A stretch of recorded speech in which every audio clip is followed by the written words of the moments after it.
Emily Hart had always been soft-spoken. The kind of woman people described as sweet, sometimes timid, and most often forgettable. She never minded being in the background. In fact, she preferred it. But on the day everything shattered, she found herself in the center of a nightmare, her privacy invaded, her safety stripped away, and her voice trembling under the weight of fear. It happened just after dusk, the time she always brewed her second cup of chamomile tea. The world outside her window was still humming with the last whispers of the day, birds trading songs with the wind. She just pulled a blanket over her legs when the lock clicked open. She hadn't forgotten to lock it. She was sure of it. That sound, the metallic snap of the bolt, had replayed in her head every night since. He walked in like he owned the place. A man she once trusted.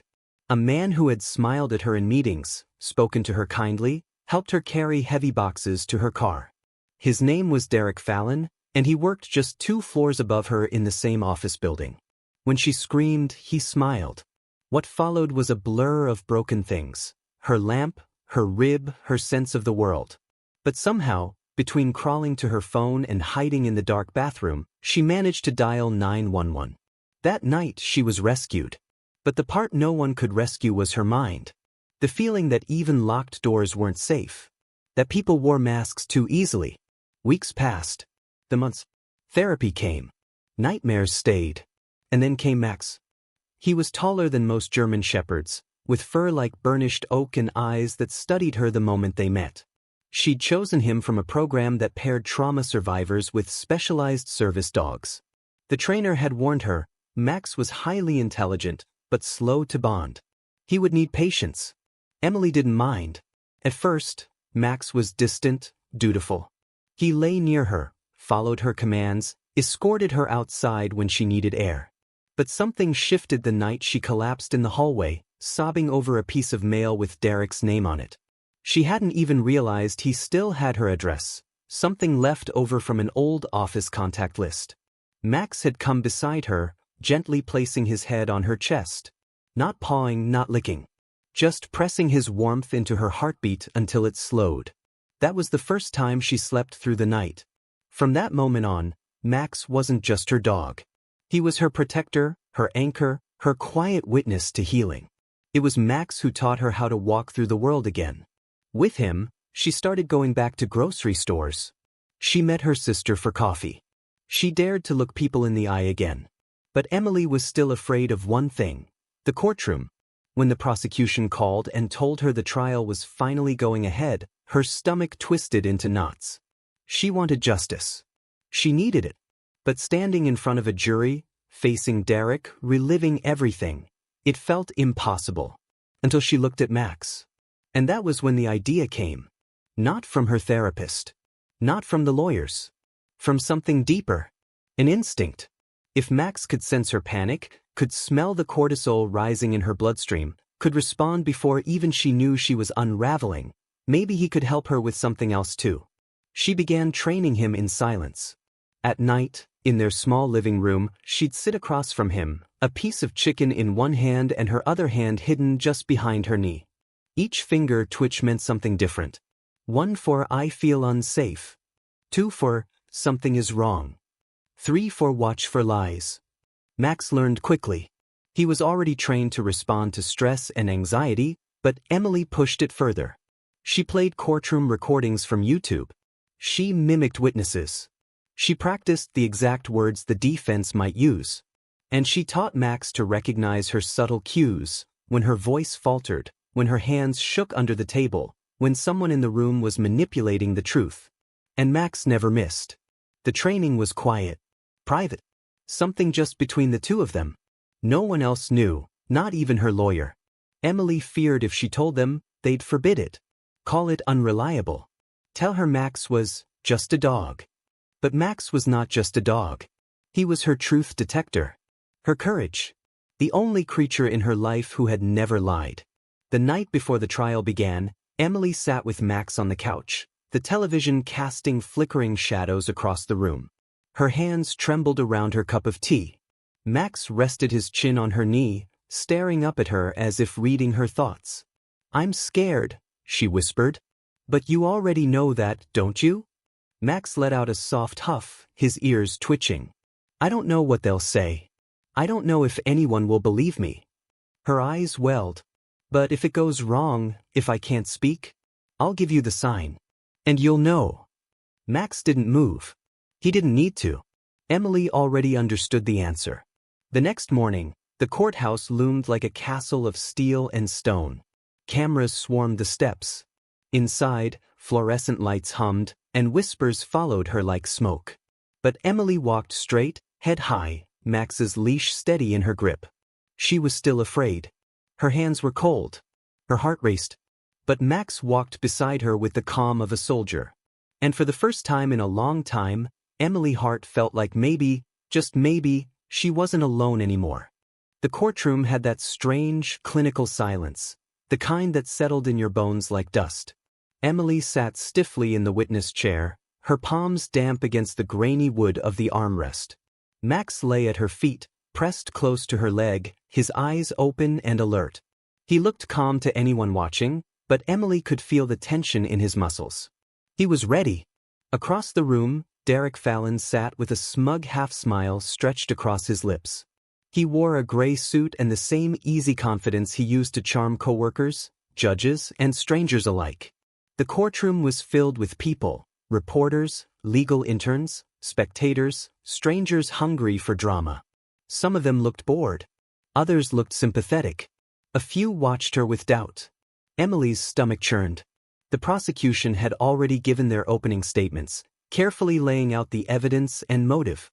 They'd told the story well, almost like a movie script. Successful man with a hidden temper, an assault late at night, a brave woman who survived and spoke up. But Emily knew the defense would twist that script into something else entirely. Her eyes flicked downward. Max's ear twitched. The defense attorney stood now, Mark Spangler, sharp-jawed, sharp-tongued. He paced in front of the jury box with deliberate steps. "Ladies and gentlemen," he began, his voice smooth and casual, "what we have here is not a story of violence, but a story of confusion. A misunderstanding. A former colleague, perhaps even a jilted friend, who saw things through a lens clouded by anxiety and fear." Emily felt her spine go rigid. "She is not lying," Spangler continued, nodding toward her, "but she is mistaken." Emily kept her eyes forward. "Don't react. Don't cry. Don't flinch." Max's head slowly lifted. Spangler spoke with the relaxed confidence of someone who'd done this 1,000 times. He described Derek as a mentor figure to Emily. Someone who had tried to help her through a difficult breakup. He didn't use the word delusional, but he didn't need to. It was laced between the lines. As he spoke, Max's breathing changed. Slow, then slightly faster. He adjusted his position, his body pressing more firmly into Emily's calf. His tail didn't wag. His ears stayed perked. Emily gave the smallest twitch of her fingers, barely noticeable to anyone else. Not a command. Just a test. Max responded with a silent shift forward, resting his head on his front paws, eyes locked on the attorney like a chess player waiting for the next move. The courtroom wouldn't notice. Not yet. Spangler moved on to describing the night in question. He made it sound so harmless. So ordinary. He questioned why Emily didn't scream louder, why she didn't fight harder, why she didn't flee when she supposedly had the chance. Max lifted his head an inch higher. His ears flicked once. His nostrils flared, taking in scents Emily couldn't even detect. And then came the first testimony of the day. A woman named Jenna took the stand, one of Derek's co-workers.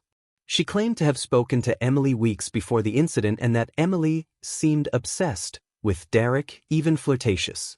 Her words painted Emily as unstable, emotional, fixated. "I was worried about her," Jenna said.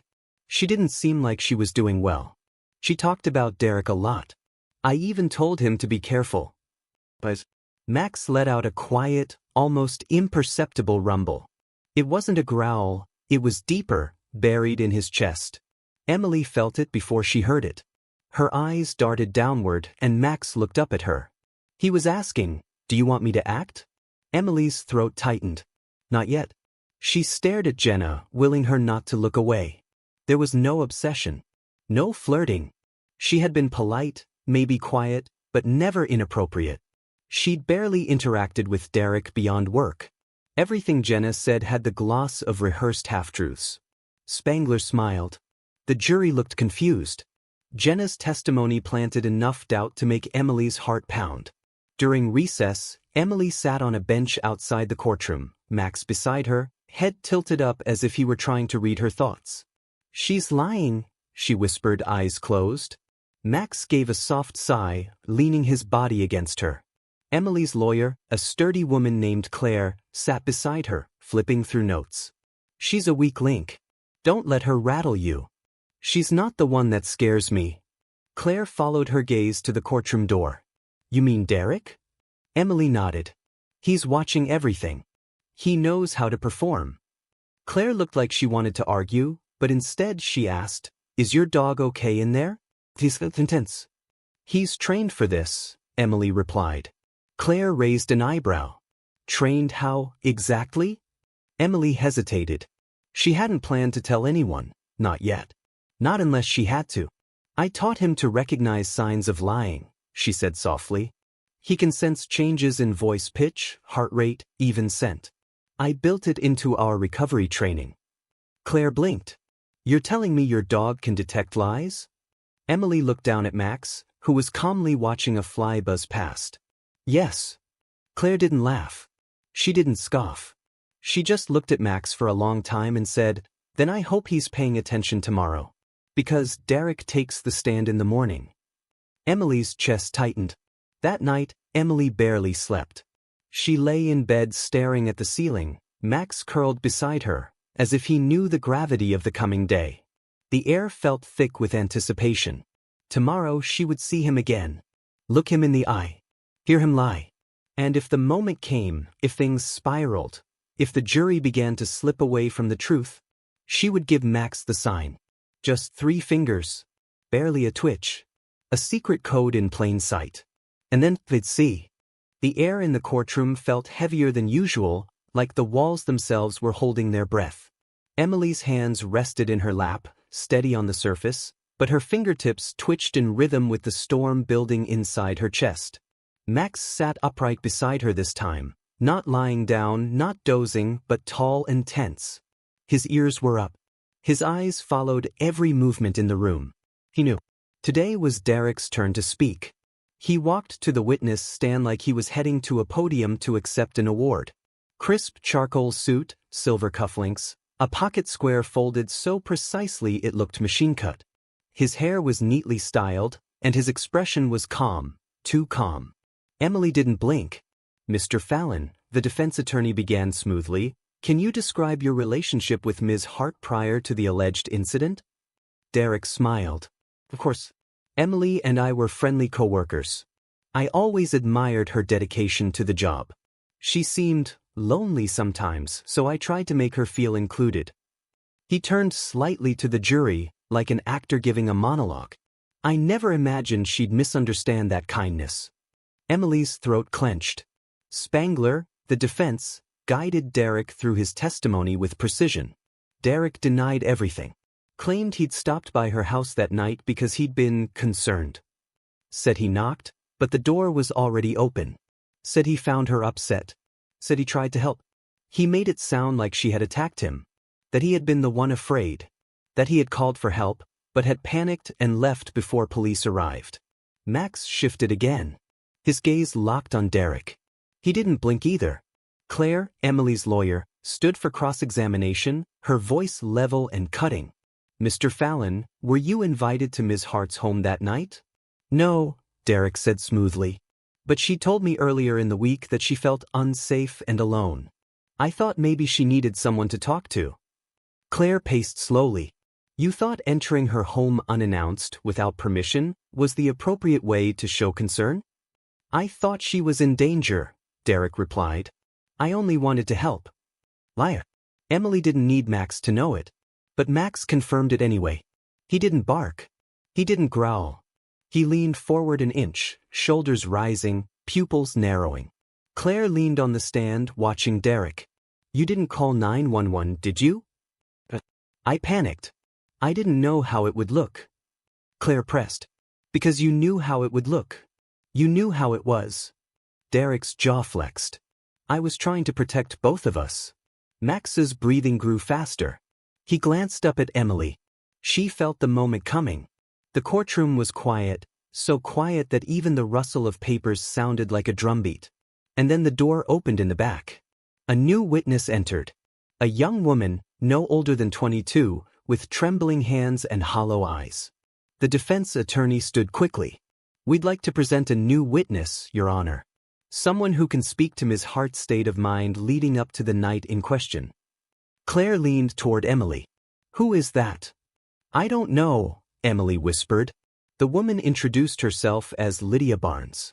Claimed she was a part-time receptionist in the same office building. Claimed she overheard Emily on a phone call, saying she wished Derek would come over. Claimed Emily seemed infatuated. Emily's heart sank. Max stood. It was subtle, slow, deliberate. Not a random motion. Not a stretch. He stood fully, shoulders locked, eyes on Lydia like she was made of glass and about to shatter. Claire noticed immediately. Something's wrong, she muttered.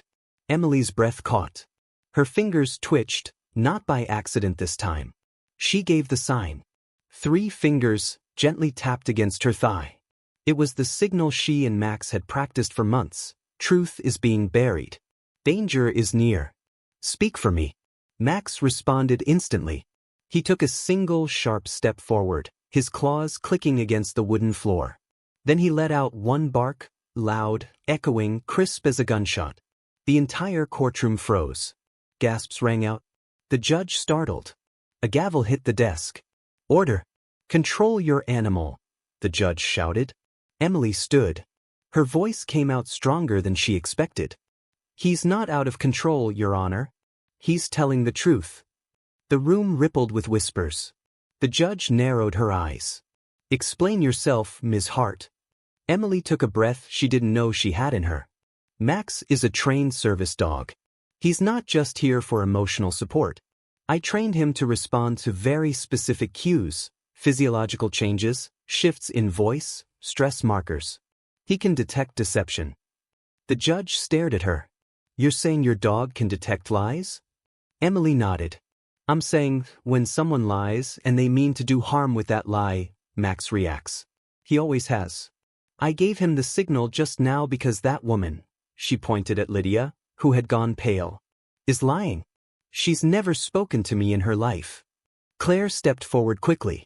Your Honor, I'd like to request an immediate verification of this new witness's employment. If her claims are fabricated, this becomes a question of witness tampering. The judge hesitated, clearly unsure what to make of the moment. But before she could respond, Lydia broke. I didn't want to do this, she said, voice cracking. He said he'd ruin me. That no one would believe me if I came forward.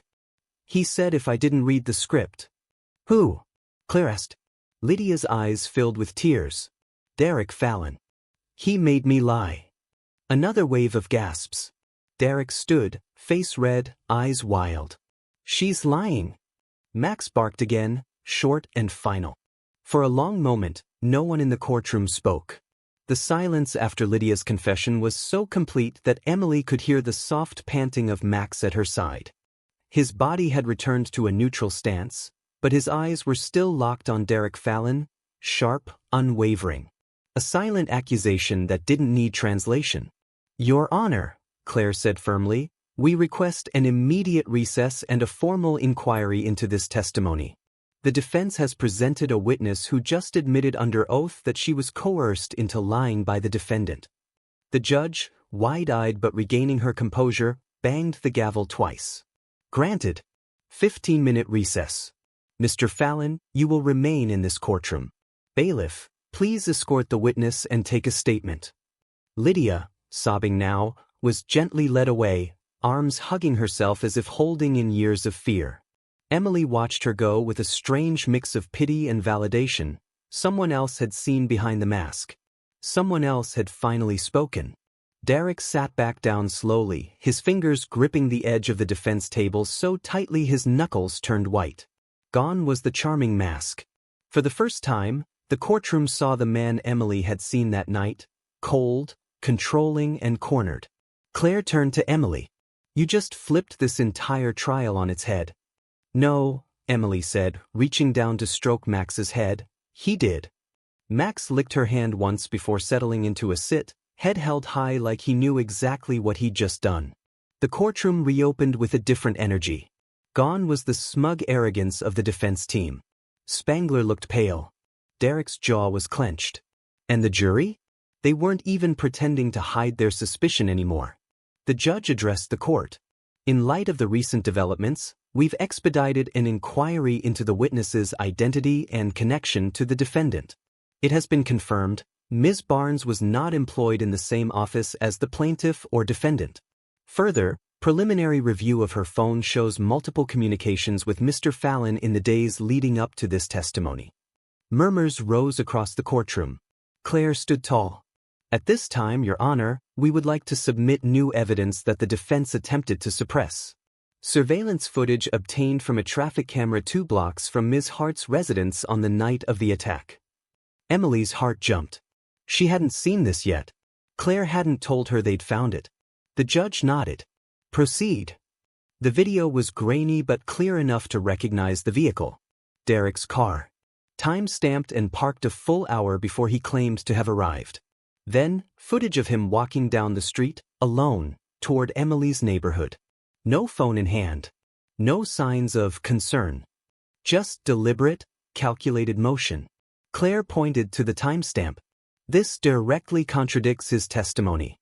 He claimed he arrived at Ms. Hart's home only after receiving a panic text. No such text was ever sent. Phone records confirm that." Emily's breath caught. It was happening. The truth was cracking through. But Claire wasn't done. "We would also like to call one more expert witness, Michael Rendell, a certified service dog behaviorist and Max's trainer." The bailiff opened the side door, and in walked a sturdy man in his 60s with a gentle demeanor and a notebook in hand. He took the stand and introduced himself. Then he looked down at Max, gave a little wave, and smiled.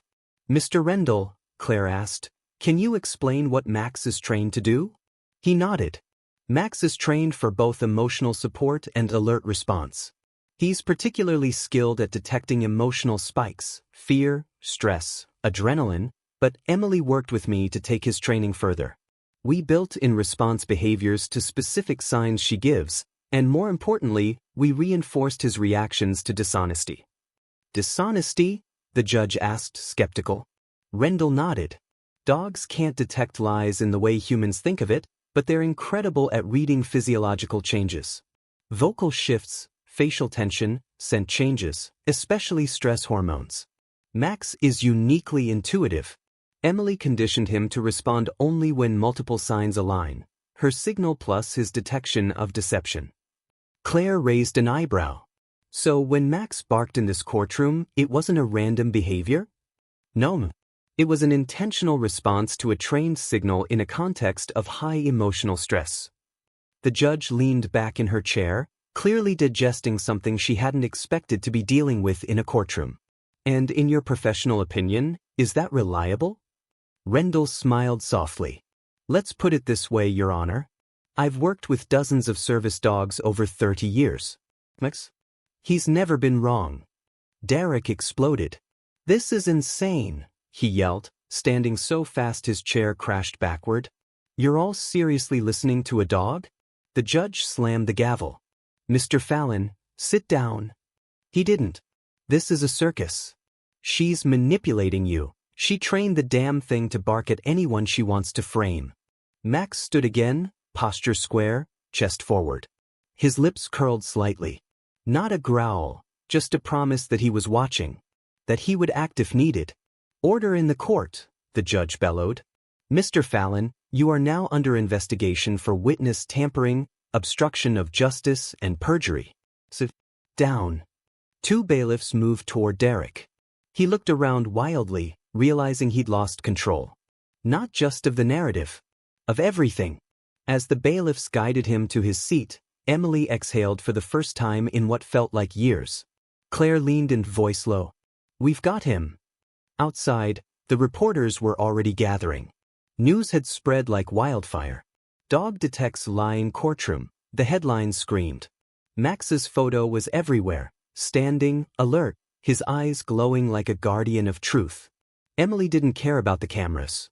She only cared about the way Max looked up at her as they walked down the courthouse steps, tail wagging now, no longer stiff with tension. He was proud. He knew. She crouched down beside him, wrapped her arms around his neck, and whispered, "We did it." Max licked her cheek and gave a low, contented woof. For the first time in years, Emily felt safe. The final day of the trial felt different. Emily arrived at the courthouse with Max trotting beside her, head held high, tail swaying in slow, calm arcs. Gone was the tension in his stride, the alert stiffness in his posture. He could feel it too. The end was near. The hallway buzzed with whispers as they passed. Reporters, courthouse staff, even other attorneys paused to watch them go by. A few people offered soft smiles. Some whispered Max's name like he was a local celebrity. Emily kept walking. Her heart still beat fast, but it no longer beat from fear. It beat with power. In the courtroom, Claire stood beside her, organized and razor-sharp as always. Across the room, Derek sat at the defense table, flanked by 2 officers. The smugness had drained from his face. His hands were cuffed. His eyes burned holes into the floor. The judge entered, and the courtroom rose. "All parties present?" "Yes, Your Honor," both lawyers responded. The jury had reached their verdict in under 2 hours. Emily had waited outside, pacing with Max, her mind racing in every direction. Now she was still. The foreperson stood. "In the case of the state versus Derek Fallon, we find the defendant guilty on all counts." A sharp breath left Emily's lungs.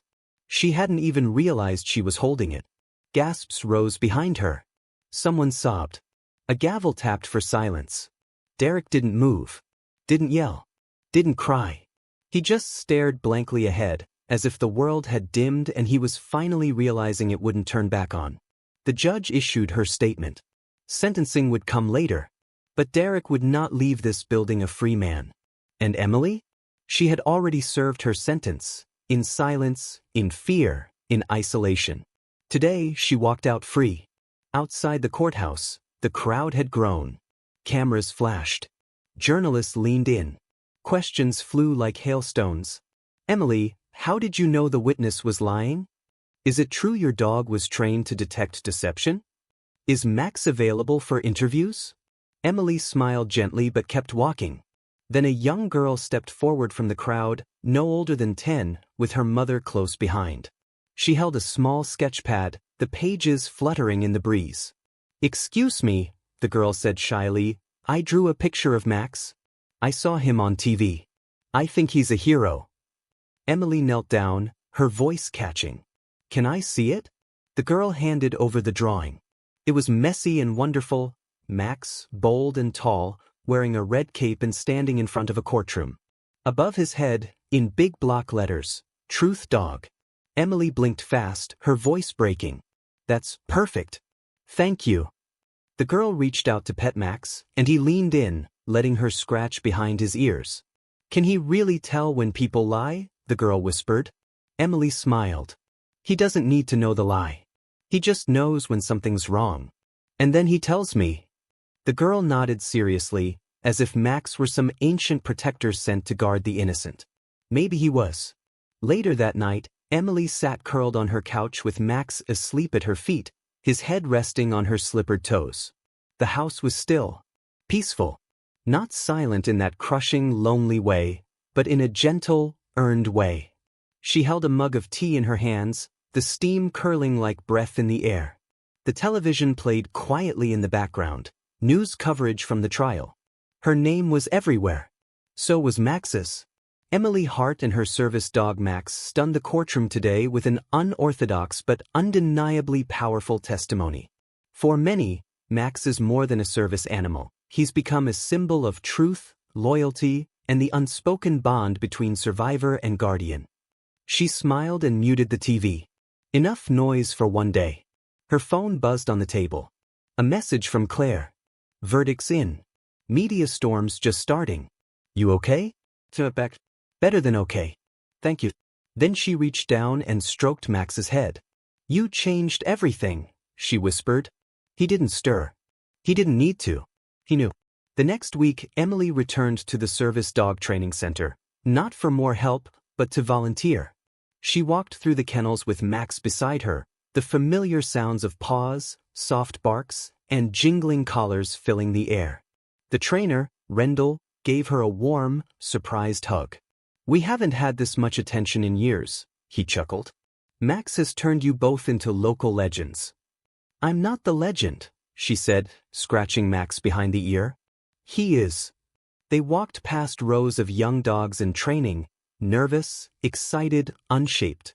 Emily paused beside a timid-looking retriever who backed into the corner of his pen. He's scared, she murmured. Rendell nodded. Just came in last week. Bad history. But he'll find his match. Emily knelt beside the cage. I know that fear. But he's not broken. He just needs someone who listens. Rendell studied her quietly. You ever consider becoming a trainer? Emily turned to look at him.